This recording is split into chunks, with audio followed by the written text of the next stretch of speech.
Welcome to Manjula's lifestyle. இன்றைக்கி நம்ம சேனலில் சாய்பாபா காலனியில் இருக்க சாய்பாபா கோவில் பற்றி தான் பார்க்க போகிறோம். இந்த கோவில் இங்கே இருக்கனாலேயே இந்த பிளேஸ்க்கு பார்த்திங்கன்னா சாய்பாபா காலனின்னு பேர் வந்திருக்கு. இந்த சாய்பாபா கோவில் பார்த்திங்கன்னா கோவை மாநகரில் சென்டரில் லொக்கேட் ஆகிருக்குங்க. இது தென்னிந்தியாவின் சீரடின்னு சொல்கிறாங்க. இந்த கோவில் தான் இந்தியாவிலேயே ஃபஸ்ட்டு கட்டப்பட்ட முதல் சாய்பாபா கோவில். இந்த கோவில் பார்த்திங்கன்னா 1939 நரசிம்ம சுவாமிஜி வரதராஜ ஐயா அப்படிங்கிறவங்களால் அவங்க பாபாவின் மேலே கொண்ட பக்தியாலையும் சாய்பாபின் கொள்கைகளை மக்களுக்கு பரப்புவதற்காகவும் சாய்பாபா பீடம் அப்படிங்கிற பேரில் ஆரம்பித்தாங்க.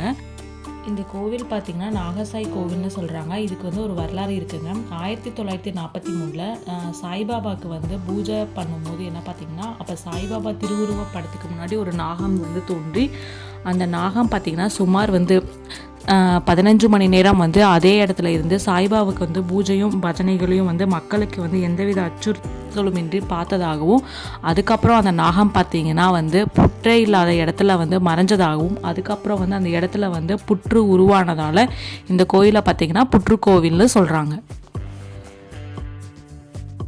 கோவை மாநகரின் அடையாளமாகும் எம்மதமும் சம்மதம் என்பதை உணர்த்தும் வகையில் அமைந்துள்ளதுங்க இந்த நாகசாயி கோவில். இந்த மூலவர் சிலைக்கு பின்புறம் உள்ள மிகப்பெரிய சாய்பாபாவின் பழமையான ஓவியம் பார்த்திங்கன்னா கைகளால் வரையப்பட்ட மிகப்பெரிய ஓவியமாக காட்டில் தெரிகின்றதுங்க.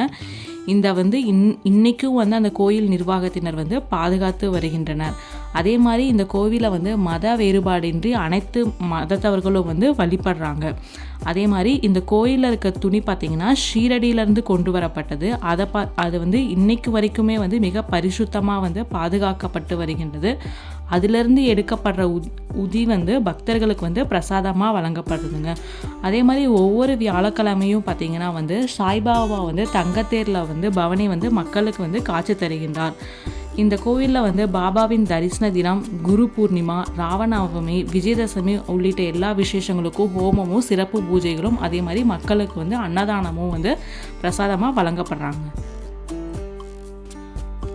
இந்த நாகசாய் கோவிலுக்கு பின்னாடி பார்த்திங்கன்னா ஈஸ்வரர் கோவில் இருக்குங்க.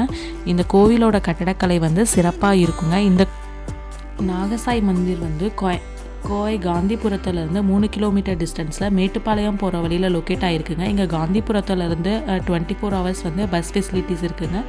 நீங்கள் பஸ் ஃபெசிலிட்டிஸை யூஸ் பண்ணிக்கலாம். அதே மாதிரி கோவில் டைமிங்ஸ் பார்த்திங்கன்னா காலையில் 5 மணிலேருந்து மதியம் 1 மணி வரைக்கும், அதுக்கப்புறம் சாயங்காலம் 4 மணிலேருந்து 8:45 மணி வரைக்குங்க கோயில் டைமிங்ஸ்.